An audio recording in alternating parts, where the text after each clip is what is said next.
The planet of Earth is not only hollow poles are actually thin, and they're actually entrances into the inner core at the north and south poles of the Earth, deep within the icy depths of Antarctica, where silence reigns and secrets lie dormant. A discovery has emerged, sending shockwaves through the scientific community and striking fear into the hearts of people around the globe.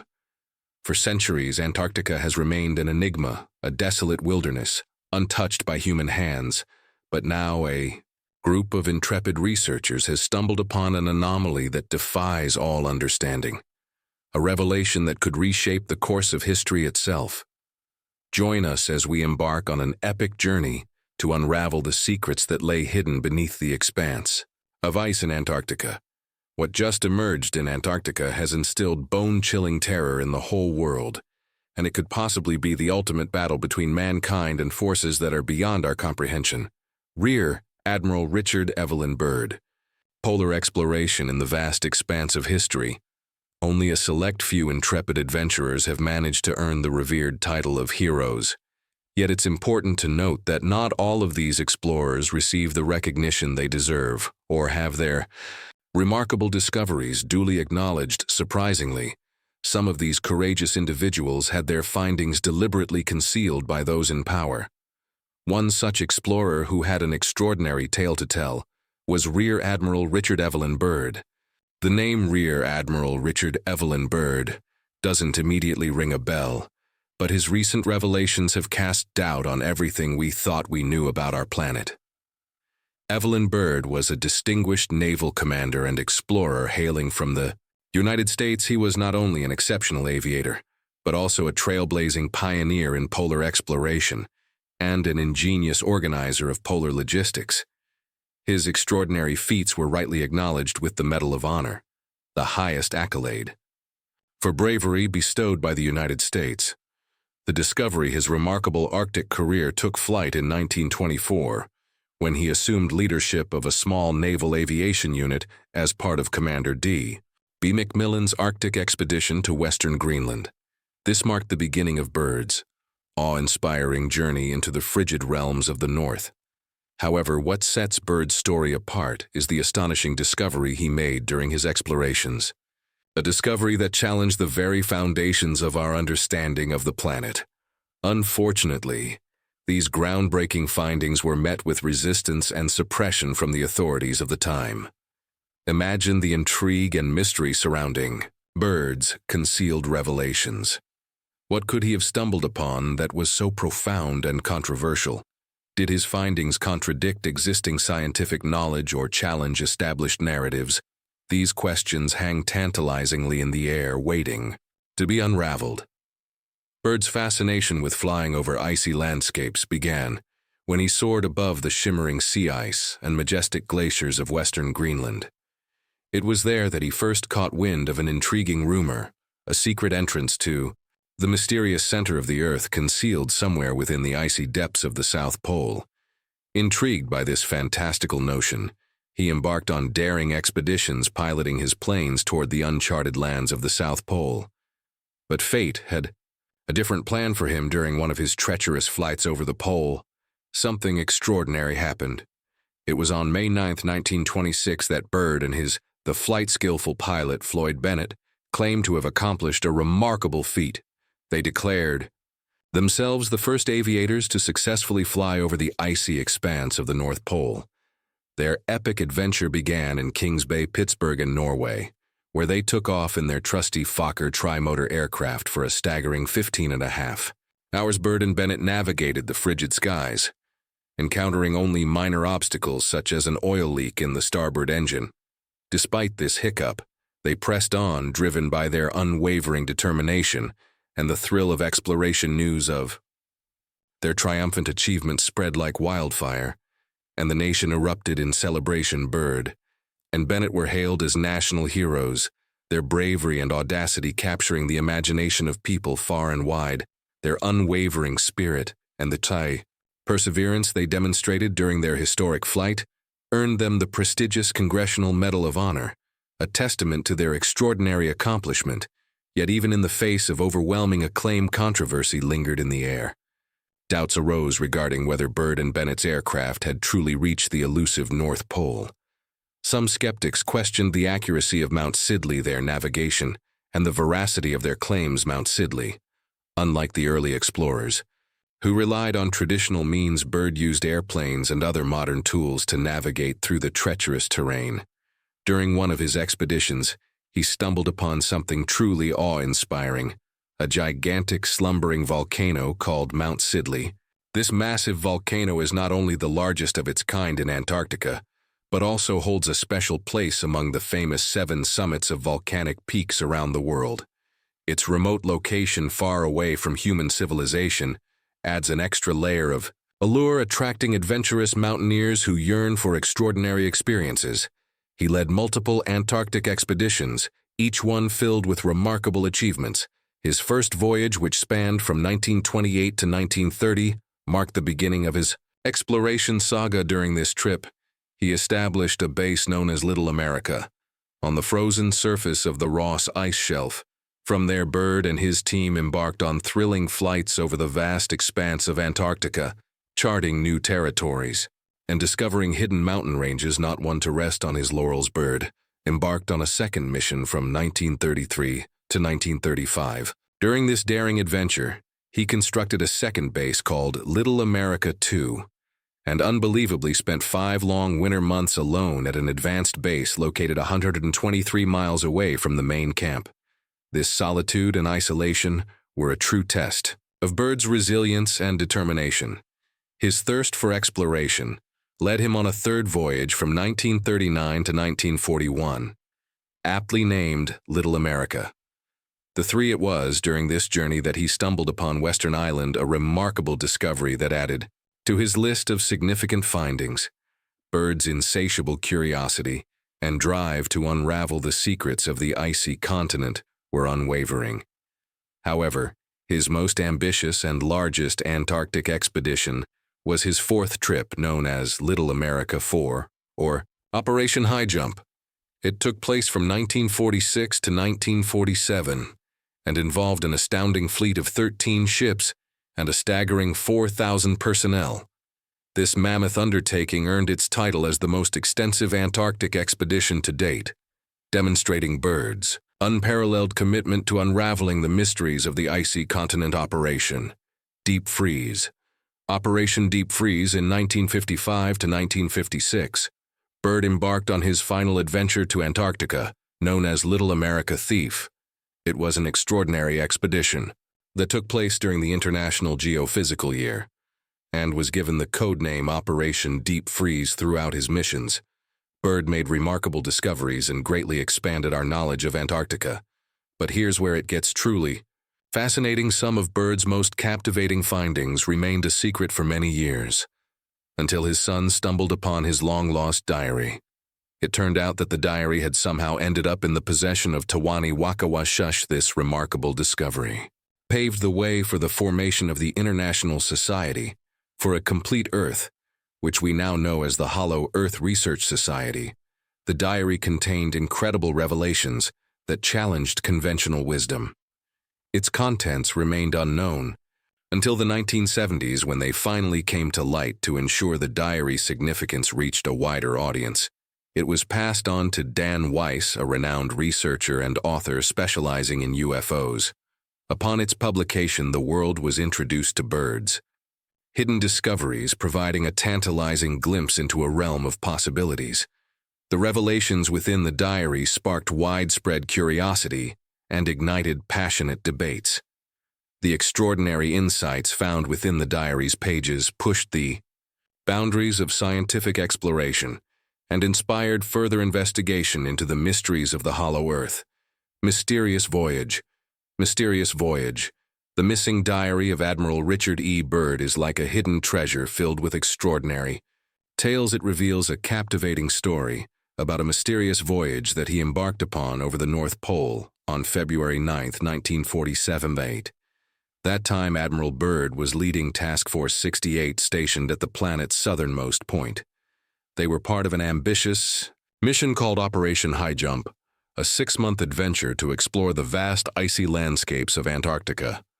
This expedition was no ordinary affair. Task Force 68 set sail from Norfolk, Virginia, on December 2, 1946, prepared for an epic journey filled with exploration and discovery. However, something unexpected happened during this grand expedition. After roughly 2 months of mapping and photographing the breathtaking coastlines and hidden interiors of Antarctica, the mission abruptly came to an end. The reasons behind this sudden conclusion remain shrouded in mystery. It is precisely at this perplexing juncture that the missing diary comes into play. Its existence raises numerous questions. How did the International Scientific Council come into possession of this enigmatic journal? Why would Admiral Byrd venture over the North Pole while leading a high-profile Antarctic? Expedition 1 can only speculate about the hidden motives and extraordinary circumstances that led Admiral Byrd to take flight across the icy expanse of the North Pole. Perhaps there were unknown phenomena or uncharted territories that beckoned, him captivating his curiosity and driving him to explore beyond the boundaries of his assigned mission. In an intriguing journal titled Flight Log, Base Camp Arctic, Byrd documented his extraordinary experiences during a mission to the Arctic. As he ventured north just a few hours into the journey, he stumbled upon a breathtaking range of mountains that he had never laid eyes on before. These towering peaks stood as a testament to the hidden wonders of the polar region. However, his expedition took an unexpected turn when he encountered difficulties with the magnetic and gyro compasses on board his aircraft. To his surprise, these essential navigation tools began to spin and sway unpredictably. The researchers accompanying him speculated that this erratic behavior might have been caused by the aircraft flying over the North Pole itself, as hinted by the reference to the base camp in the Arctic and their northerly heading. Just 2 weeks after Byrd's Arctic journey, Chilean newspapers reported a new and strange event involving him. They claimed that Byrd encountered a different enemy with amazing flying objects. These mysterious objects could travel long distances and move quickly between the poles and the Weddell Sea. A dangerous battle took place for about 20 minutes. The unidentified craft emerged from the water and attacked Byrd's group, resulting in many injuries and deaths. In one entry in Byrd's diary, he mentioned an unexpected mission over Antarctica, where he was transported into the inner earth through a vortex. There, he met humanoid beings called Agarthans and a respected leader known as the Master. The Master scolded Byrd for humanity's creation of the atomic bomb and warned about its destructive power. This encounter left Byrd amazed, and he believed that humanity needed to change to avoid a bleak future. These strange events were considered very unusual, and Byrd decided not to talk about them after being briefed at the Pentagon. The last entry in his diary hinted at a promise to keep these astonishing occurrences. A secret newspaper accounts from March 5th corroborated the claims made by Byrd as crew members of Task Force 68 shared their own testimonies with reporters. These brave individuals recounted clashes with extraordinary disc-shaped vehicles, leading to numerous casualties among their ranks. Rather than dismissing or downplaying the significance of these losses, he chose to inform the Chilean press about this formidable new adversary capable of traversing vast distances at incredible speeds, spanning from pole to pole, unveiling the hidden realm of Agartha. Unveiling the hidden realm of Agartha. Byrd wrote in his diary about an extraordinary flight he took. It was no ordinary journey, as he found himself soaring through a mysterious mountain range. To his surprise, instead of icy and snowy landscapes, he stumbled upon a vibrant and lush area teeming with life. This incredible discovery occurred during his February expedition into the depths of the earth. During his flight, Byrd claims to have caught sight of a massive creature called a mammoth, an ancient and majestic beast that was thought to be long extinct.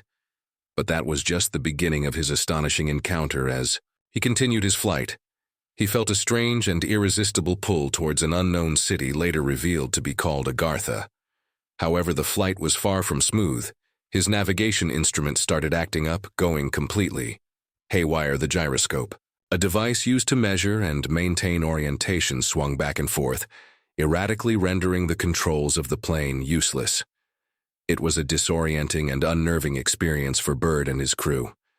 But then, something truly bewildering occurred. Disc-shaped aircraft shining with a radiant glow and bearing swastikas began to escort Byrd's plane towards Agartha. These unknown flying machines seemed to protect and guide them to their destination upon landing. He and his radio men were greeted by a group of tall beings with blonde hair. They were instructed to disembark from the aircraft and were then escorted to a meeting with a figure known as the Master. It was here that Byrd learned that he had entered the Arihani domain, a hidden realm deep within the Earth's interior. In subsequent diary entries, he recalls his interactions and conversations with the inhabitants of Agartha. He discovered that his arrival in their domain was not a coincidence, but part of a greater plan. Beings informed him that his task would not be delayed for long, suggesting that he had an important role to play. According to Byrd's accounts, the devastation caused by the atomic bombs dropped on Hiroshima and Nagasaki led the Arihani to send their flugel rods or flying discs to the surface world. Their purpose was to investigate the impact of these destructive weapons on humanity's progress. It was a realization that shed light on the profound concerns and actions of the beings from Agartha. During the meeting with the Master, Byrd cited the Master's statement as follows: "You see, we have never interfered before in your races, wars, and barbarity, but now we must intervene because you have learned to tamper with a certain power that is not meant for humans, specifically atomic energy. Our emissaries have already delivered messages to the powers of your world. However, they have not listened. You have been chosen to bear witness to the reality of how the world exists. Our culture and science are deeply intertwined. In 1945, and afterward we attempted to make contact with your race, but our efforts were met with hostility. Our flugel rods were fired upon. Yes, your jet planes are pursuing us with venom and animosity. So my son, I warn you that a great storm is brewing on your globe, a terrible fury that will last for many years. There will be no solution in your weapons, no security in your science. This storm may continue until every aspect of your civilization has been trampled, and all human achievements have been destroyed in immense chaos. Your recent conflict was merely a glimpse of what is to come for your race." The Master then instructed Byrd to return to Earth with a message for humanity, saying, "The dark ages that will now befall your race will cover the Earth like a shroud. However, I believe that some of your kind will survive the storm beyond that. I cannot predict. We see a new world emerging from the ashes of your race, seeking its lost and mythical treasures, and they will find us, my son, safeguarded in our hands. When that time comes, we will step forward once again to help revive your culture and race. Perhaps by then you will have realized the futility of war and struggle. After certain periods, certain aspects of your culture and knowledge will be restored, allowing your species to begin anew." He was guided back to meet his radio man, and together they were taken back to their plane. The plane was then directed out of the city and returned to their base camp. It seems to land about an hour or so later. Now it's time for today's subscriber, the Antarctic robot pick in the frigid expanse of Antarctica. An astonishing sight jolted the world, a colossal alien robot. Its metallic frame gleaming under the polar sun emerged from the ice. The entire globe held its breath, and theories of extraterrestrial life were abuzz. Scientists marveled at the intricate craftsmanship, pondering its origins and purpose. However, as investigations deepened, cracks in the facade began to appear in a shocking twist. The giant robot was exposed as an elaborate hoax created by a group of eccentric artists. The world gasped in disbelief, yet fascination remained. Questions surfaced, demanding answers. Who were the masterminds behind the audacious ruse? How did they manage to deceive the world? What compelled them to orchestrate such an elaborate spectacle? As the truth unfolded, a tale of passion, ambition, and the insatiable thirst for captivating the human imagination emerged. The artist, driven by a desire to ignite wonder and provoke contemplation, had ingeniously fabricated an awe-inspiring enigma. Though debunked, the Antarctic robot remains an enduring symbol of humanity's yearning for the extraordinary and the profound mysteries that lie beyond our understanding. Let us know what you think about what we just showed you. Disc-shaped aircrafts. Disc-shaped aircrafts. Less than 3 weeks after this reported encounter, with the Master, Operation High Jump, which was an important mission, was unexpectedly canceled. Task Force 68, comprising a group of military personnel, found themselves stationed in Chilean ports. One of the crew members informed the media about a strange battle against disc-shaped objects that emerged from the sea after their Pentagon debriefing on March 11th. However, all communication from the mission's leader Byrd was silenced. After that point, no further updates were shared. During the same year in July, there were numerous UFO sightings in residential areas across the United States. It was during this time that a disc-shaped object was rumored to have been recovered from a ranch near Roswell, New Mexico. Some have speculated that Operation High Jump was a response to a supposed Nazi colony called New Schwabenland, believed to have been established by Adolf Hitler in Antarctica during World War II. There were even theories that Hitler himself may have escaped there in the book Our Earth is Hollow by Rodney Cloth, an author fascinated by the idea of a hollow Earth. It is claimed that a renowned explorer named Byrd had an extraordinary journey in 1927. According to Cloth, Byrd allegedly discovered entrances to the hollow Earth at both the North and South Poles. He entered through the North Pole entrance and returned 2 years later by passing through the openings at both poles. Intriguingly, during Operation High Jump in 1946, which aimed to explore Antarctica, Byrd is said to have flown halfway into the South Polar opening before encountering a remarkable event. As the story goes, he apparently encountered a disc-shaped craft and even fired upon it. This encounter led some to speculate that Byrd's task force was redirected away from the continent. As a result, many questions arise from Byrd's supposed encounter. Why was he silenced and prevented from openly discussing his remarkable experience? If knowledge of this encounter had not been suppressed, how might it have shaped humanity's understanding of the world?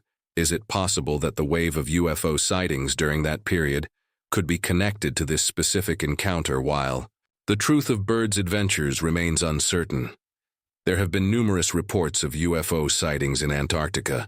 Prominent UFO hunters have documented these sightings, suggesting a mysterious presence on the icy continent. In fact, Scott Waring of T Database claims to have made a fascinating discovery.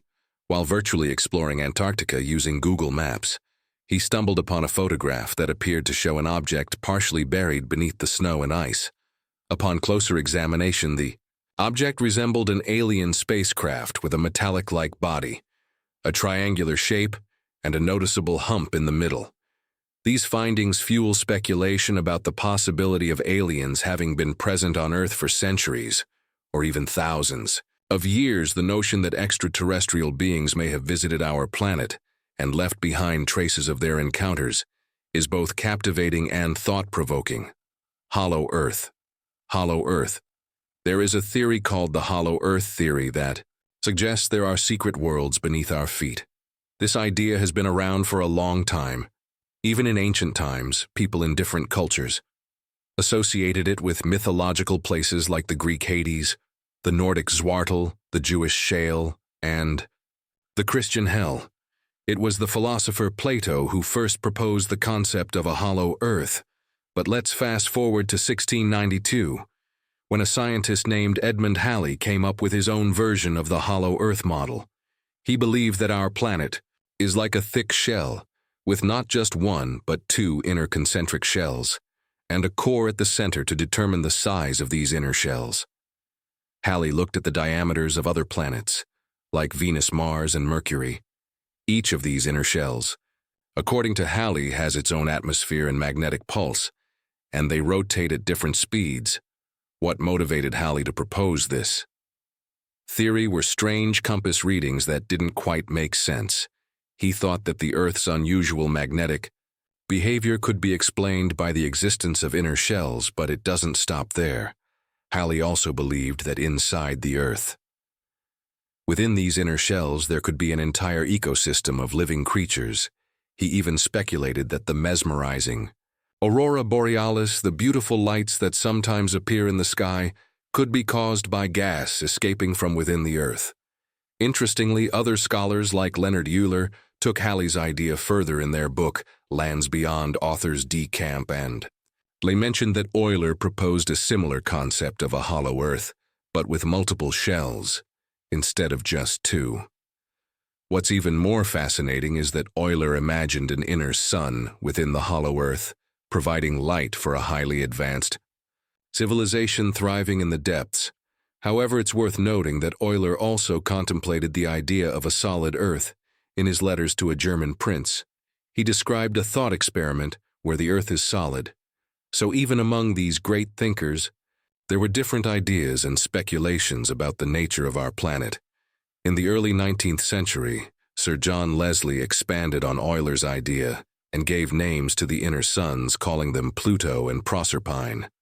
It's interesting to note that this was unrelated to the later discovery of the dwarf planet Pluto in 1829. John Cleves, Sims Jr., put forth his own vision of hollow Earth.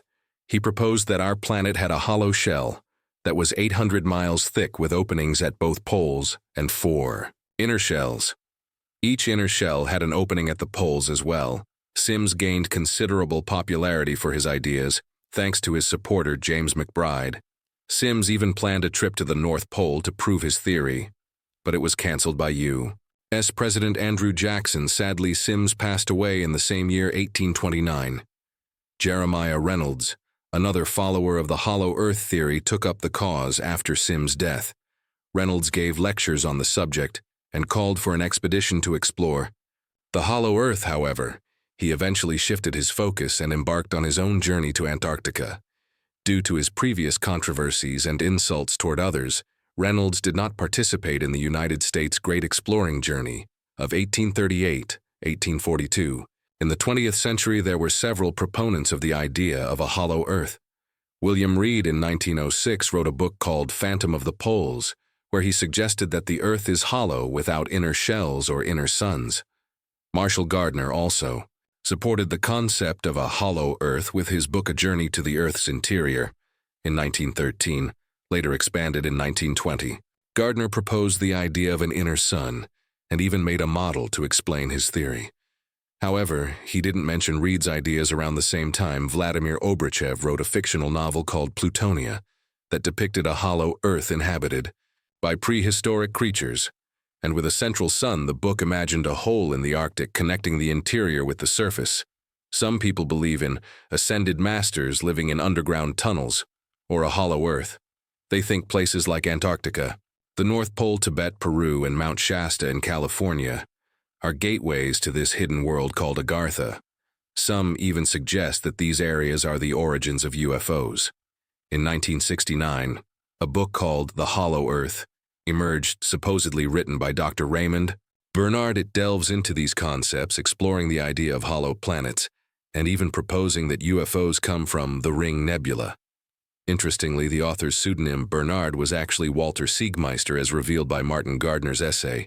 However, a more complete story about Bernard Siegmeister came to light in 1989, with Walter Captain Minkle's book Subterranean World, 100,000 Years of Dragons, Dwarfs, the Dead Lost Races and UFOs from Inside the Earth during the years 1945 to 1949.